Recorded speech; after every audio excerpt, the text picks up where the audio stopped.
मुझे ज्ञात है कि श्रीनिवास मुझसे प्रेम करता है और उसे अपना प्रेम सिद्ध करने के लिए मेरे पास आना ही होगा।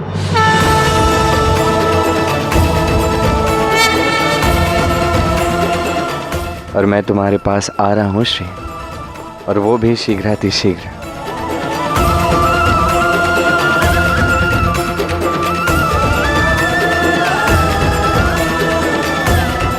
धन्यवाद गोविंदराज,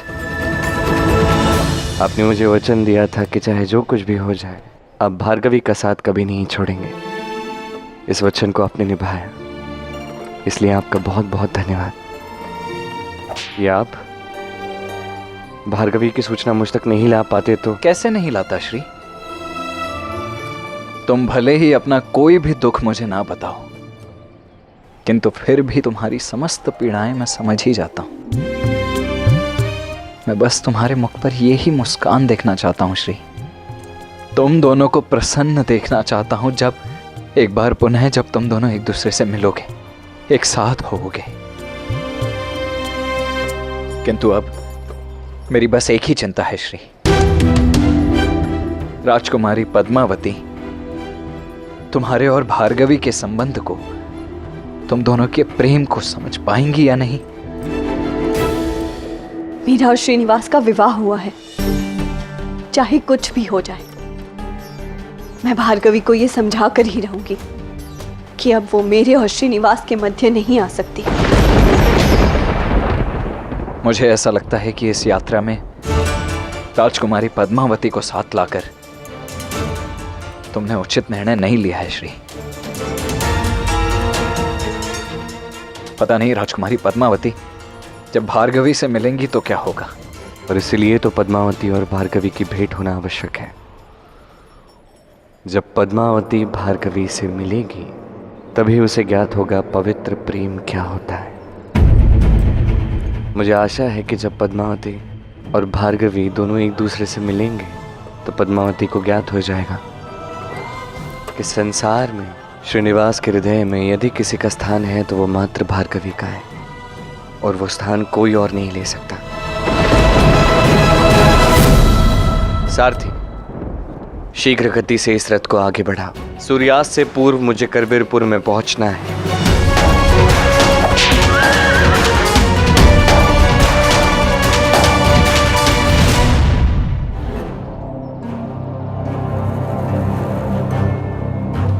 यही वो इमली का वृक्ष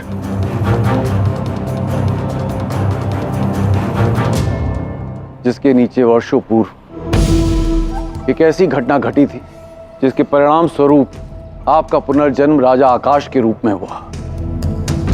अनेकों वर्ष पूर्व एक बार देवी लक्ष्मी नारायण से रुष्ट होकर वैकुंठ छोड़कर पृथ्वीलोक चली आई। नारायण उन्हें ढूंढते हुए वेश बदलकर पृथ्वीलोक आ गए।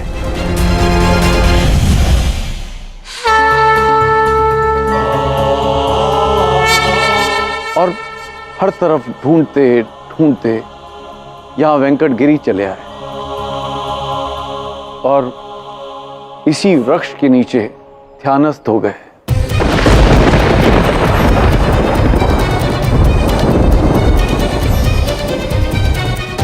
ताकि वो देख सकें कि देवी लक्ष्मी कहाँ है। वर्षों बीत गए,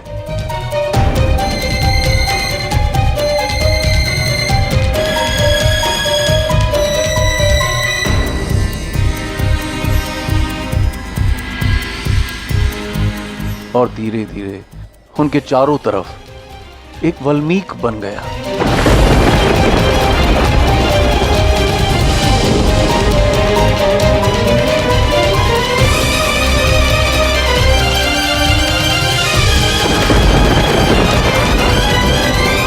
किंतु महादेव से अपने आराध्य की यह दशा देखी नहीं गई।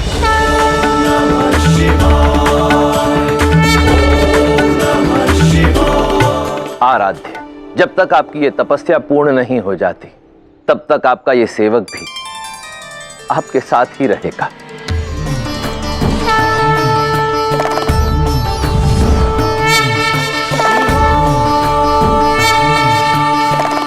और इस प्रकार महादेव गाय के रूप में उस वाल्मीकि के पास प्रतिदिन आने लगे।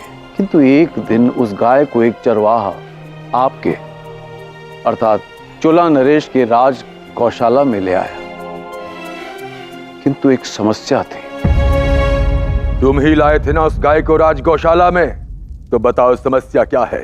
श्रेष्ठ, चारा देने के पश्चात भी वो गाय दूध क्यों नहीं देती? ये तो मैं भी नहीं जानता चोला नरेश। तो ठीक है, यदि तुम नहीं जानते तो कोई बात नहीं, इस समस्या का समाधान मैं स्वयं निकालूंगा। और जब आपको ज्ञात हुआ कि वो गाय प्रतिदिन वाल्मीकि पर अपना दुख चढ़ाती है और इसी कारण आपके राज गौशाला में दुख प्रदान नहीं करती, आप अत्यंत क्रोधित हो उठे। चारा हमारा दिया हुआ खाती है और दूध इस वाल्मीकि पर चढ़ाती है। अभी बताता हूं। और क्रोध में आकर आपने उस गाय पर प्रहार करने का प्रयत्न किया।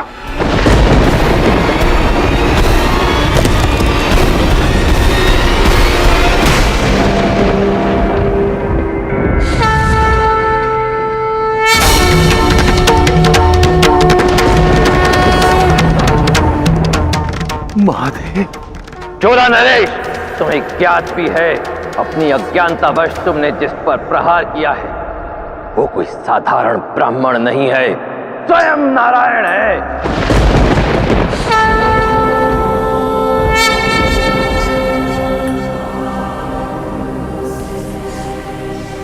विष्णवे नमः।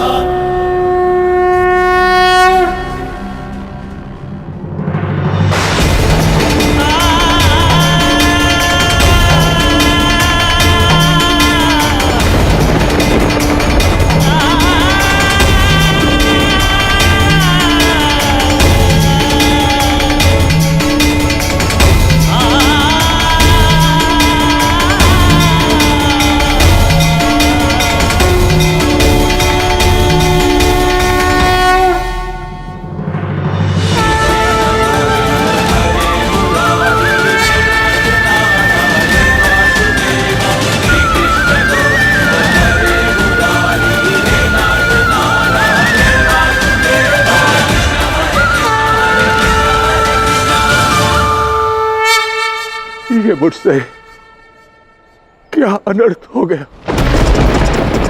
मैंने आपको आघात पहुंचाने का अपराध किया। नारायण, ये मुझसे क्या हो गया? मेरे कारण आपके रूप में ये त्रुटि रह जाए। आपके केश गिर गए। मेरा यह अपराध क्षमा के योग्य नहीं है। मुझे मृत्यु दंड दे दीजिए, मुझे मृत्यु दंड दे दीजिए।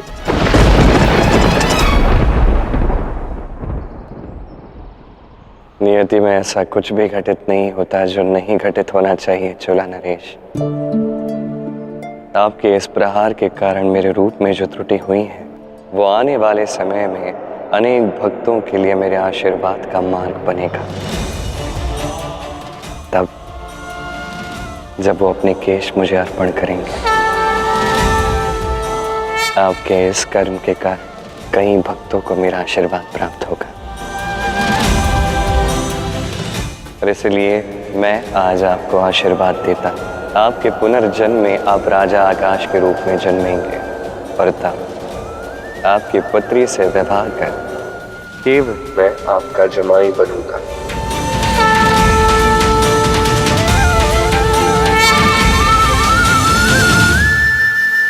नारायण ने मुझे पिछले जन्म में आशीर्वाद दिया कि वो मेरी पुत्री पद्मावती से विवाह करेंगे और केवल मेरे ही जमाई बनेंगे। इसका तात्पर्य श्री निवासी नारायण। हाँ राजन,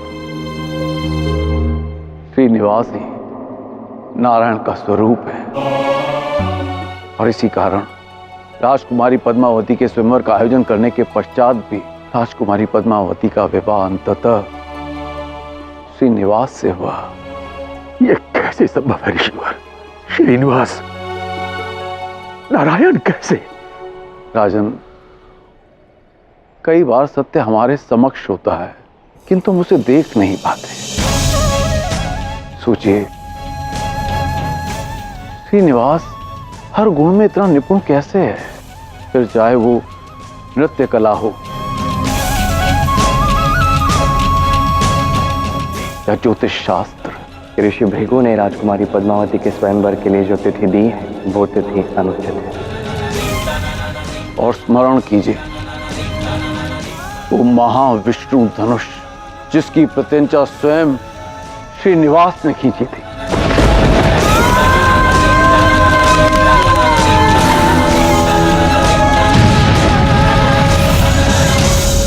ठीक कहा आपने ऋषि भृगु। दोष मेरी ही दृष्टि में था, सत्य मेरे सामने था, किंतु मैं उसे पहचान ही नहीं पाया कि श्रीनिवास ही साक्षात नारायण है। मेरी पुत्री पद्मावती का विवाह साक्षात भगवान विष्णु से हुआ और मैं उन्हें पहचान ही नहीं पाया। मैं समझ नहीं पा रहा हूं ऋषिवर कि इस सत्य के दर्शन कराने के लिए मैं धन्यवाद करूं भी तो किन शब्दों में? मैंने आपको आपके अतीत के विषय में इसलिए बताया क्योंकि हर पिता को ये जानने का अधिकार होता है कि उसने अपनी पुत्री को किसके हाथ में सौंपा है, किंतु श्रीनिवास पद्मावती से नहीं, भार्गवी से प्रेम करता है। महाराज की जय हो। मेरा सूचना के अवरोध करने के लिए क्षमा चाहता हूं महाराज, किंतु पवन महल से सूचना मिली है कि राजकुमारी पद्मावती एवं श्रीनिवास को भार्गवी का पता चल चुका है और वो उससे भेंट करने के लिए अभी निकले हैं।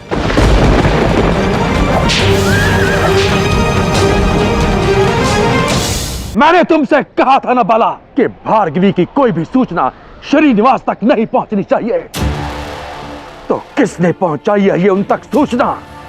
वो उस गोविंदराज ने। राजन, यदि आप अपनी पुत्री के जीवन में सुख चाहते हैं तो ये तभी संभव है जब श्रीनिवास के जीवन में भार्गवी लौट कर ना आए। और श्रीनिवास और भार्गवी को रोकने का अब केवल हमारे पास एक ही मार्ग है। ऋषिवर, मैं कुछ भी करने के लिए तत्पर हूं। सारथी, रथ की गति बढ़ाओ, हमें शीघ्र वहां पहुंचना है। क्या हुआ श्री? अचानक शीघ्र क्यों जाना है? सब ठीक तो है, तुम इतने अधिक चिंतित क्यों लग रहे हो? मैं बस इतना बता सकता हूँ गोविंदराज कि केवल पद्मावती नहीं है, कोई और भी है जो नहीं चाहता कि मेरी भार्गवी से भेंट हो, उससे मिलन हो। किंतु अब चाहे जो कुछ भी हो जाए, इस संसार की कोई भी शक्ति मुझे भार्गवी से मिलने से नहीं रोक सकती। हे नारायण, सूर्यास्त होने में केवल 3 प्रहर शेष है। कृपा कीजिए, श्रीनिवास को शीघ्र ही मुझ तक भेज दीजिए ना। भार्गवी दाई,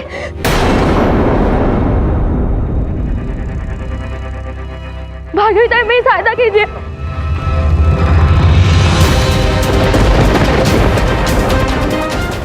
मेरी सहायता कीजिए भार्गवी ताई, वो लोग मुझे ले जाएंगे। भार्गवी ताई, कौन लोग? उमा, क्या कह रहे हो? आई ने अभी निर्णय लिया है कि वो मुझे पति को उनके समूह भेज रही है और वो लोग मुझे अभी लेने आए हैं। मुझे नहीं जाना, मेरी सहायता कीजिए भार्गवी ताई।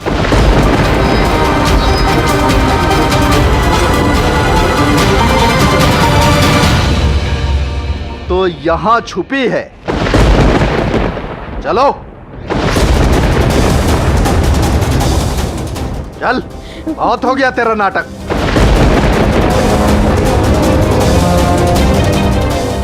भार्गवी ताई, मेरी सहायता कीजिए। छोड़ो उसे, यह अनुचित है। तुम एक बच्ची के साथ बल का प्रयोग नहीं कर सकते। मैंने कहा छोड़ो उसे। उमा,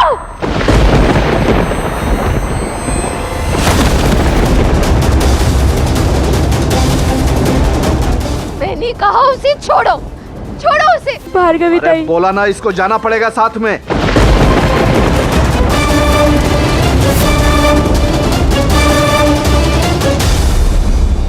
हे महादेव,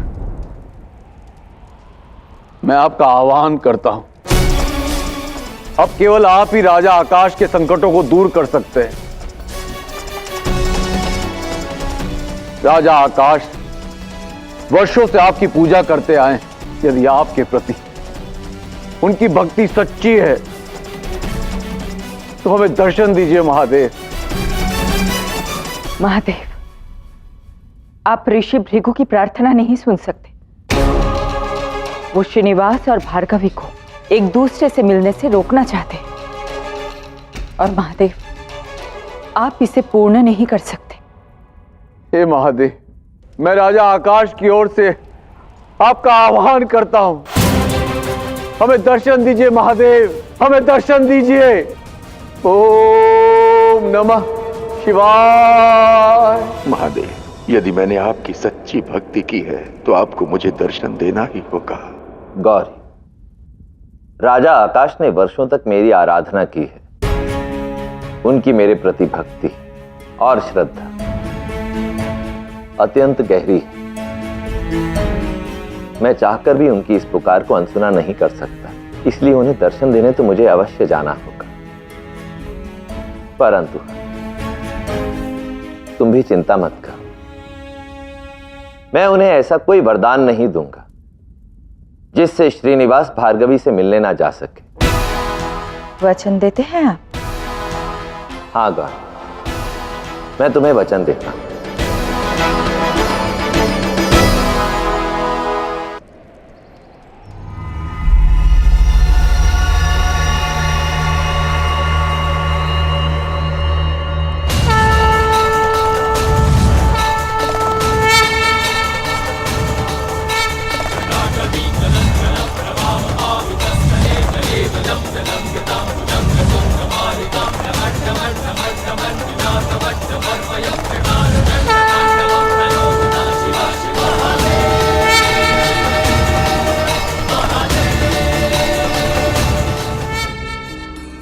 प्रणाम महादेव।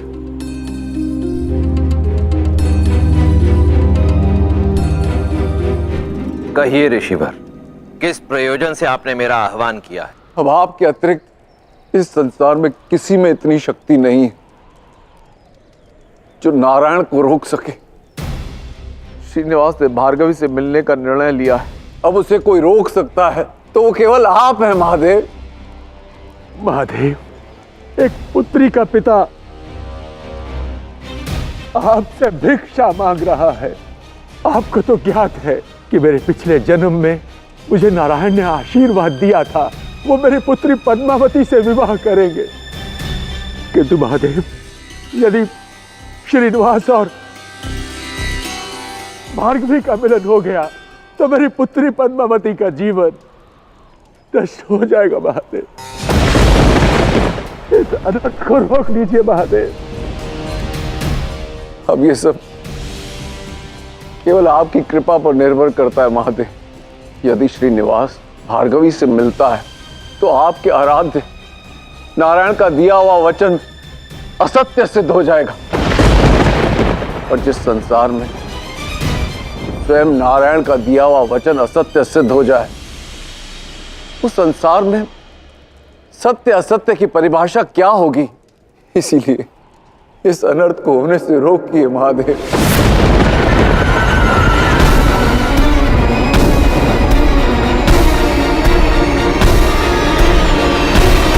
यदि श्रीनिवास भार्गवी से मिलता है तो आपके आराध्य नारायण का दिया हुआ वचन असत्य सिद्ध हो जाएगा।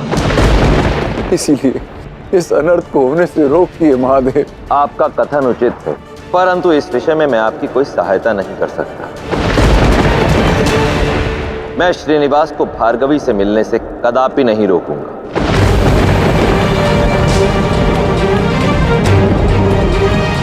महादेव, आपने मुझे दिए अपने वचन का मान रखा, उसके लिए धन्यवाद।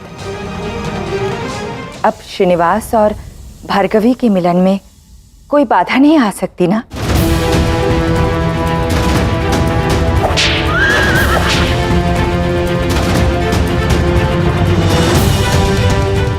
मैंने वर्षों तक आपकी आराधना की है। आप ऐसा नहीं कर सकते महादेव। आपको श्रीनिवास को रोकना ही होगा। ऋषिवर, मैं अपनी असमर्थता व्यक्त कर चुका हूं।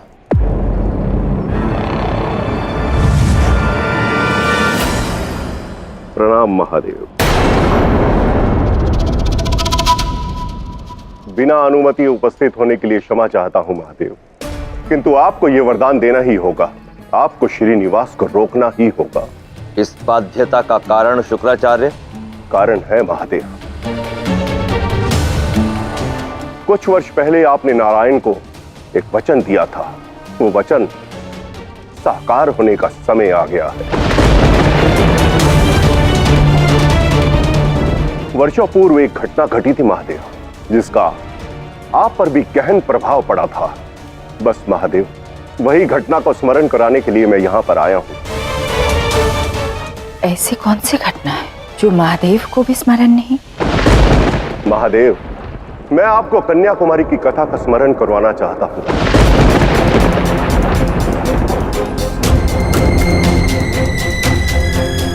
महादेव, माना कि शुक्राचार्य आपके बहुत बड़े भक्त हैं, किंतु इस समय उनका मंतव्य कुछ ठीक नहीं लग रहा।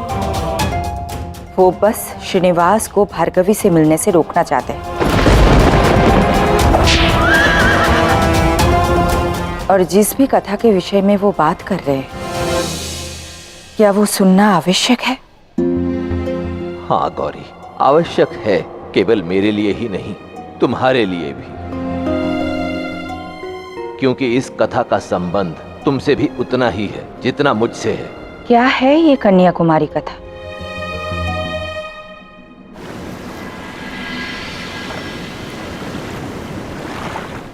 ओम नमः शिवाय, ओम नमः शिवाय, ओम नमः शिवाय, ओम नमः शिवाय, ओम नमः शिवाय, ओम नमः शिवाय। कभी तो मेरी बात मानो कुमारी, सब महादेव की पूजा कर रहे हैं, तुम क्यों नहीं करती नमन? आवश्यकता क्या है माँ? महादेव तो मेरे अपने हैं, वो मुझसे विवाह करेंगे ना। आप कीजिए अपने होने वाले जमाता का अभिनंदन, मैं क्यों करूं? हे ईश्वर, कैसी बातें कर रही हो तुम? इस बात पर तो आपको प्रसन्न होना चाहिए, और आप रुष्ट हो रही हैं। तुम्हारी मूर्खता पर। महादेव ईश्वर है, भला उनसे तुम्हारा विवाह कैसे होगा? हम तो केवल उनसे अपनी मंगल कामना के लिए प्रार्थना कर सकते हैं, और तुम्हें भी वही करना चाहिए।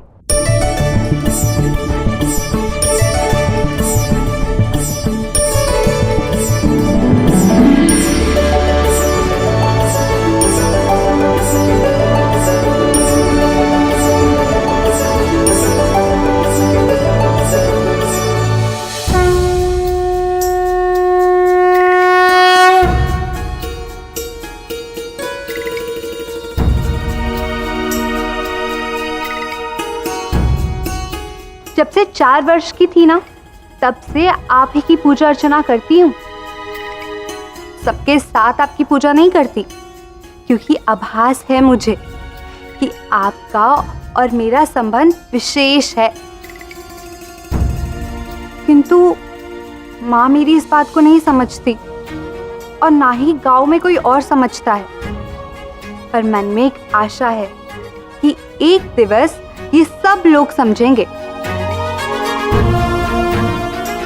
ओम नमः शिवाय, ओम नमः शिवाय, ओम नमः शिवाय, ओम नमः शिवाय, ओम नमः शिवाय, ओम नमः शिवाय, ओम नमः शिवाय, ओम नमः शिवाय। देवर्षि नारद, कृपया दर्शन दीजिए।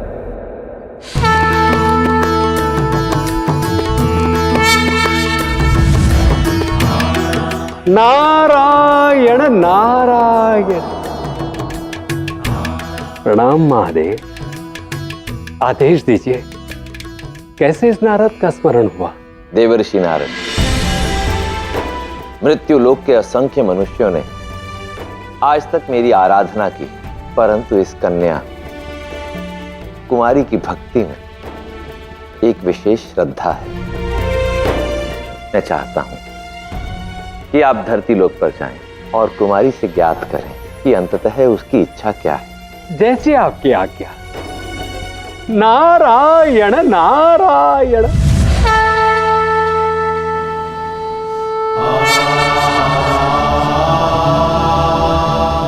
आपके मुख पर इस प्रसन्नता का क्या कारण है प्रभु? मेरे आराध्य की एक भक्त, उसकी प्रार्थना, उसकी आराधना, उसकी भक्ति, वो है मेरी प्रसन्नता का कारण। भक्त कुमारी की भक्ति सच्ची और निष्ठावान है देवी लक्ष्मी। किंतु प्रसन्नता आपके मुख पर क्यों? मेरे आराध्य का कोई भक्त यदि उनकी भक्ति करे तो मुझे प्रसन्नता होती है। वैसे ही जब मेरा कोई भक्त मेरी आराधना करे, मेरी भक्ति करे, तो मेरे आराध्य को भी प्रसन्नता होती है। ओम नमः शिवाय, ओम नमः शिवाय, ओम नमः शिवाय।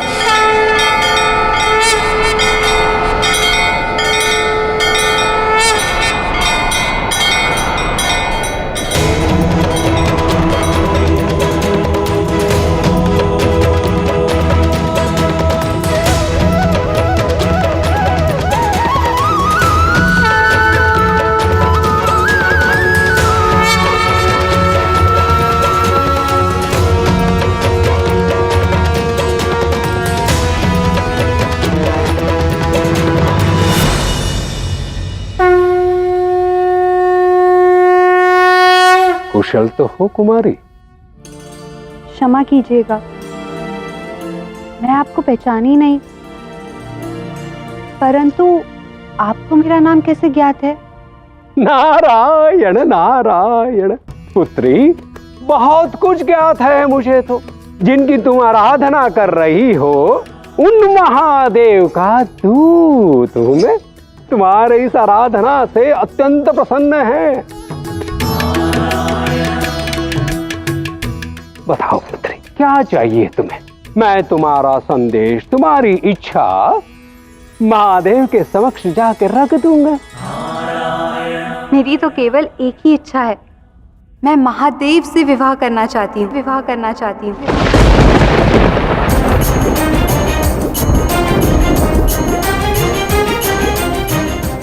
नारायण नारायण। बचपन का हड्ड बड़ा विचित्र होता है। तुम जो चाहती हो वो कभी संभव नहीं होगा। महादेव तो त्रिदेव के अंश है और तुम केवल एक मनुष्य। फिर तुम्हारी आयु भी अभी विवाह योग्य नहीं है पुत्री। हाँ, यदि और कोई इच्छा हो तो अवश्य बता देना, परंतु महादेव से तुम्हारा विवाह असंभव है पुत्री।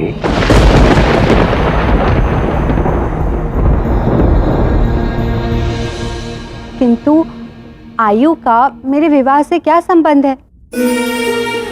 आयु तो शरीर की होती है ना, मन की नहीं। और मैं महादेव से अपने मन से, पूर्ण हृदय से विवाह करना चाहती हूँ। तो फिर क्यों नहीं हो सकता मेरा विवाह उनसे? किसी की अर्धांगिनी बनना एक बहुत बड़ा उत्तरदायित्व होता है पुत्री। विशेषता से महादेव की अर्धांगिनी बनना, इसका अर्थ है संपूर्ण सृष्टि का एक सबसे बड़ा उत्तरदायित्व लेना। और तुम उस उत्तरदायित्व के भार को सहन नहीं कर पाओगे पुत्री। मेरी बात मानो।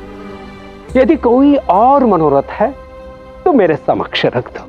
मैं स्वयं सुनिश्चित करूंगा कि महादेव तुम्हारी ये इच्छा पूर्ण करे। मेरी और कोई इच्छा नहीं है। मेरी सिर्फ एक ही इच्छा है कि महादेव मुझसे विवाह कर ले, और ये इच्छा मैं पूर्ण कर कर रहूंगी, चाहे इसके लिए मुझे कितनी आराधना क्यों ना करनी पड़े। ओम नमः शिवाय, ओम नमः शिवाय। मेरे बहुत समझाने के पश्चात भी कुमारी ये मानने के लिए तत्पर नहीं है कि उसका विवाह आपसे नहीं हो सकता। आप ही बताइए क्या करना है महादेव। कुछ समस्याओं को यूं ही छोड़ देना ही उचित होता है। समय अपने आप उनका हल निकाल देता है। समय की गति के साथ इस समस्या का हल भी निकल ही आएगा, क्योंकि जैसे जैसे समय बीतेगा कुमारी स्वयं समझ जाएगी कि उसका और मेरा विवाह संभव नहीं। नारायण नारायण। कुमारी, मैं तुम्हारे इस प्रेम और इस भक्ति को नमन करता हूं, परंतु मैं तुमसे विवाह नहीं कर सकता। एक ना एक दिवस आपको मेरी पुकार सुननी ही होगी महादेव। मेरा विवाह यदि होगा तो आपसे ही होगा। ओम नमः शिवाय, ओम नमः शिवाय, ओम नमः शिवाय।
इतने माह बीत गए महादेव।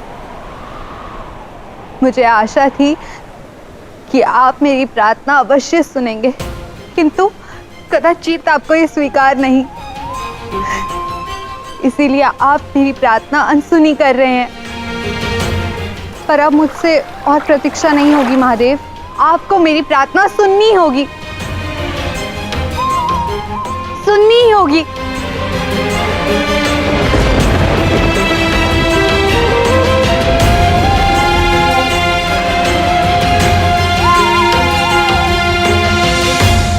मैं कुमारी पंच तत्वों को साक्षी मानकर ये प्रतिज्ञा लेती हूँ कि यदि मेरा विवाह महादेव से नहीं हुआ तो मैं आजीवन अविवाहित रहूंगी और सदा के लिए कुमारी बनकर महादेव की प्रतीक्षा करती रहूंगी।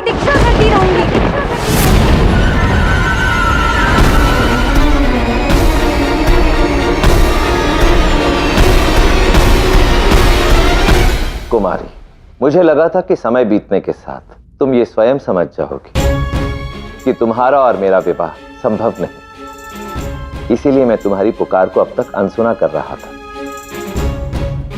परंतु अब प्रतीत होता है कि मुझे स्वयं आकर तुम्हें यह समझाना होगा।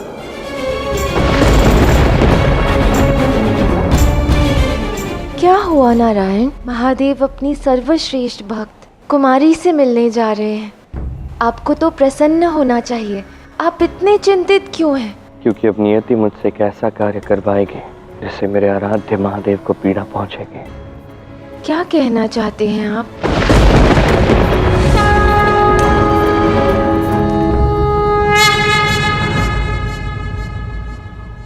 नारायण, सहायता कीजिए, महादेव को रोकिए। नारायण, यदि वो उस कुमारी से मिलने पहुंच गए और उन्होंने देखा कि कुमारी को उनके प्रति कितना प्रेम है, यदि महादेव और कुमारी का विवाह हो गया तो अनर्थ हो जाएगा।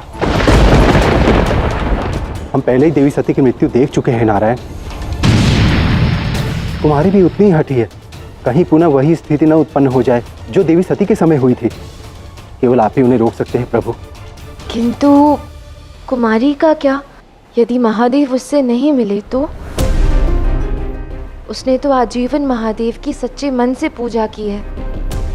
क्या उसके प्रेम का कोई मोल नहीं है? मोल है देवी लक्ष्मी, और तर्क भी उचित है, किंतु समय की मांग ही ये है कि मैं अपने आराध्य महादेव को रोकूं। आपको मेरी पुकार सुननी होगी महादेव। मैं भोर तक आपकी प्रतीक्षा करूंगी। यदि भोर तक आपने मुझे दर्शन नहीं दिए, मुझसे विवाह नहीं किया, तो मैं आजीवन विवाह नहीं करूंगी और यही आपकी प्रतीक्षा करती रहूंगी अपने अंतिम श्वास तक।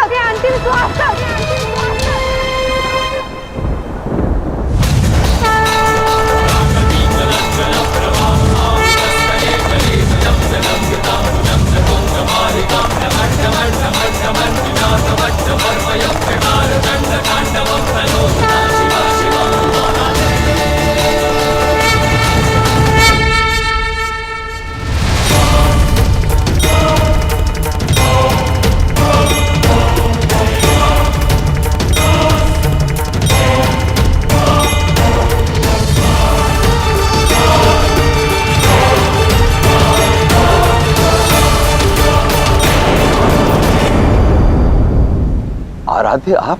क्षमा कीजिए आराध्य।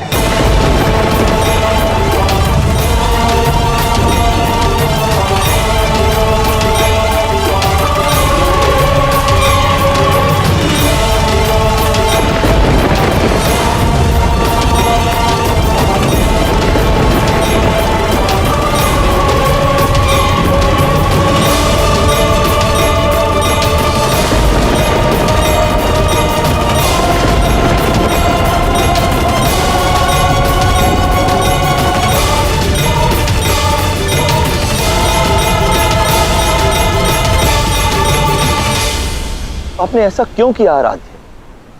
क्यों किया यह अनर्थ? ताकि नियति को अर्थहीन होने से रोक सकूं आराध्य। भविष्य में आपका विवाह देवी पार्वती के साथ निश्चित हो चुका है। मुझे आभास है उस पीड़ा का, उस दुख का जो आपने अनुभव किया जब आपने देवी सती को खोया था।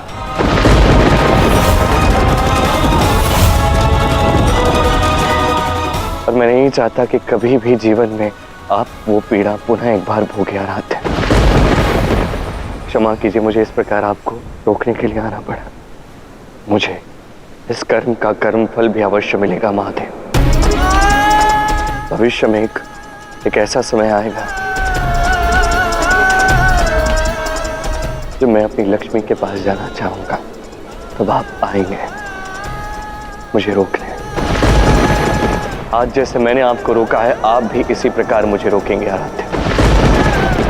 केवल तभी मुझे इस कर्म से मुक्ति मिलेगी।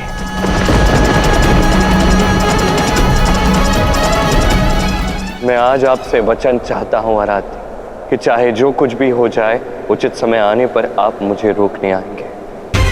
हाँ आराध्य, मैं वचन देता हूं कि जब समय आएगा तो मैं आपको आपके कर्म फल से मुक्त कराने अवश्य आऊंगा।